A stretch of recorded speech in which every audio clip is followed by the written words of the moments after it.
Well, hey there. I want to talk about the 3 simple steps that you need to take to get started with remote therapeutic monitoring in your clinic today. We'll make it super easy. It's not hard. I've done it. I'm a private practice owner. I have 2 locations, 14 providers, 600 patient visits a week. I implemented this. It's going awesome. It's super easy. Don't let the fear get in the way. So let's talk about what are the 3 simple steps to get started with remote therapeutic monitoring. By the way, my name is Dr. Andrew Gorecki. I own Superior Physical Therapy in Michigan, as well as I am the founder of MovementRX, a remote therapeutic monitoring solution for physical therapists, created by a physical therapist for physical therapists.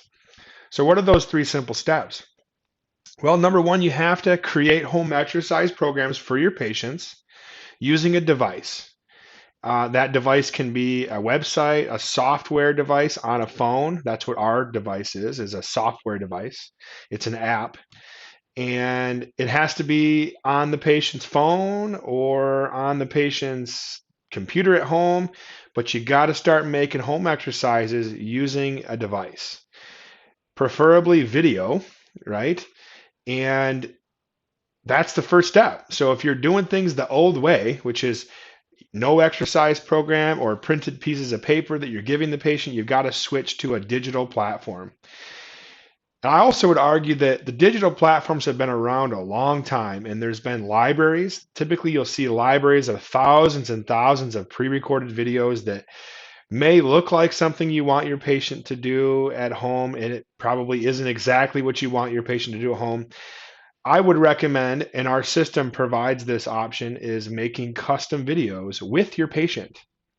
So involve your patient when they're in the clinic. Take a 30 to 60-second video using your phone or an iPad before they leave, right? Involve them.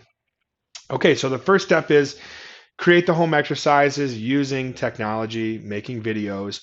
Number two is that device has to transmit data back and forth from the patient to you, right?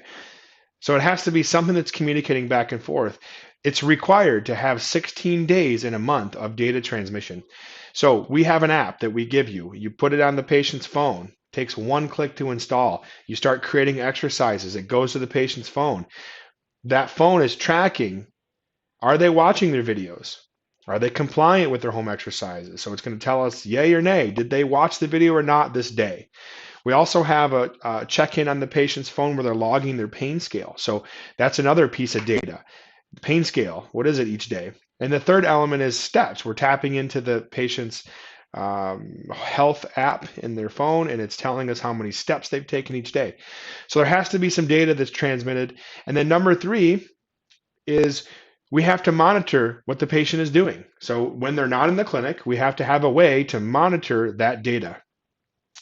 So that's important. We have to monitor it. Now, our company, MovementRx, provides the remote monitors for you. We have physical therapists and physical therapy assistants in your state that are licensed who monitor the patient's activity, the data, right? And then that produces the billing codes.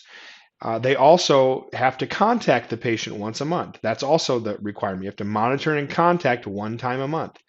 And so they provide all that contact. They check in on the patient, how they're doing, how's the home exercises going, how's your pain level, how are things, right?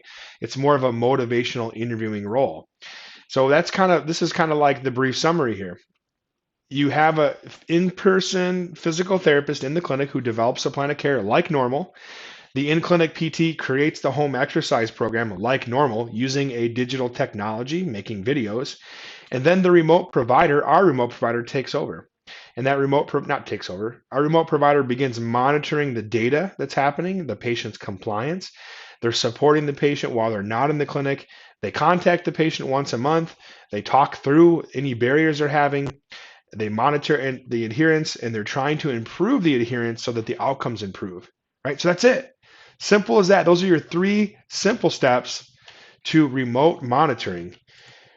Nothing should be holding you back. This is a very, very positive thing that will help your patients as well as your clinic. I hope this video helps.